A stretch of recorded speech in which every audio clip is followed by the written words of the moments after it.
20 unknown sleeper beasts of the 1990s. These are the cars no one warned you about, the ones people ignored in brochures, laughed at on the lot, and barely glanced at in traffic. But underneath the plain looks and forgotten nameplates were real performance machines. In this video, we're counting down 20 unknown sleeper beasts of the 1990s. Some came from unlikely brands, some were disguised as wagons or sedans, but all of them had one thing in common.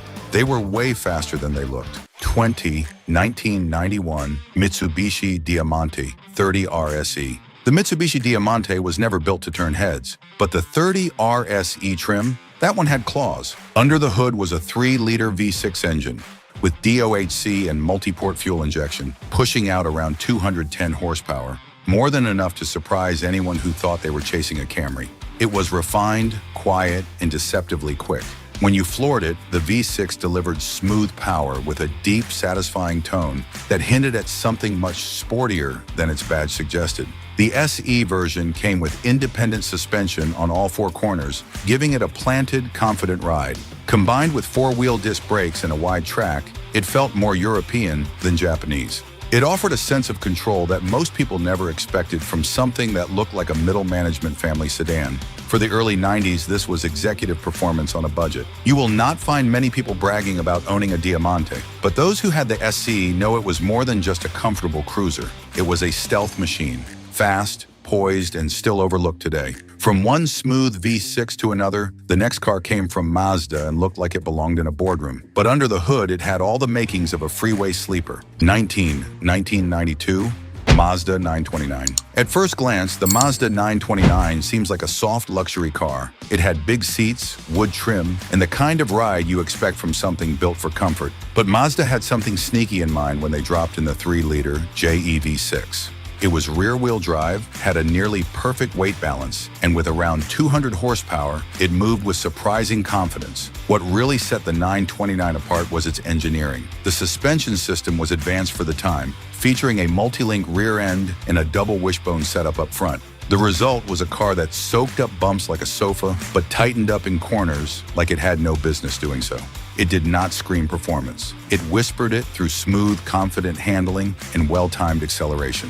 Most people never noticed it. They passed by the 929 on dealer lots, looking for something more exciting. But if you knew what was underneath, you had a luxury sleeper that could cruise all day and still outrun cars half its size when the opportunity came. Now let's shrink things down. The next car isn't big, loud, or luxurious. It's a compact, boxy hatchback that hides a rally-tuned heart in a name you've probably never heard. 1992 Isuzu Gemini Irmscher R. The Isuzu Gemini Irmscher R might be the best-kept secret of early 90s Japanese performance. Based on the humble Gemini platform, the Irmscher R was the limited production variant built in collaboration with Irmscher, the European tuning house known for Opel projects. This little machine came with a 1.6-liter DOHC engine that produced around 140 horsepower, which may not sound earth-shattering, but in a car that weighed barely over 2,204 pounds, it was enough to raise eyebrows. It came with a close ratio 5-speed manual gearbox, upgraded suspension, a stiffer chassis, and disc brakes all around. Unlike the basic economy versions, the Irmscher R was built for corner carving. It had a wider stance and sticky tires, and the steering was sharp and eager to respond. Even today, it drives like a hot hatch with something to prove. But what made it so brilliant was that it looked like a regular compact hatchback. No wings, no crazy paint.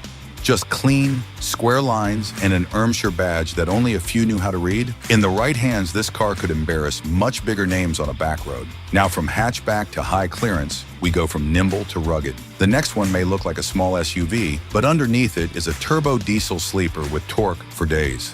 1995 Suzuki Escudo Vitara 4x4 Turbo Diesel FR. Most people associate the Suzuki Escudo or Vitara depending on the market, with off-road trails and muddy hills. But in 1995, Suzuki released a special turbo diesel variant that was rear-wheel drive and had something rare in this segment. The 2-liter turbo diesel, 4-cylinder packed to serious torque. And when paired with the 5-speed manual, it turned this compact SUV into a straight-line beast off the stoplight. The magic was in its low-end grunt. With mountains of torque coming in just above idle, the Escudo leapt forward from a standstill, often surprising even experienced drivers. While the top-end power was modest, the real action happened in the first few gears, making it perfect for city sprints or tight winding roads. Rear-wheel drive gave it a more playful balance, especially when cornering on loose surfaces. This was a car you could drive every day, tackle rough roads, and still drop jaws at how fast it pulled. It looked like it should be crawling rocks, but it was just as happy outrunning sedans on the highway, a true sleeper in SUV clothing. And speaking of highway destroyers, the next one comes with a badge better known for taxis. But this version of the Nissan Cedric had a different agenda entirely.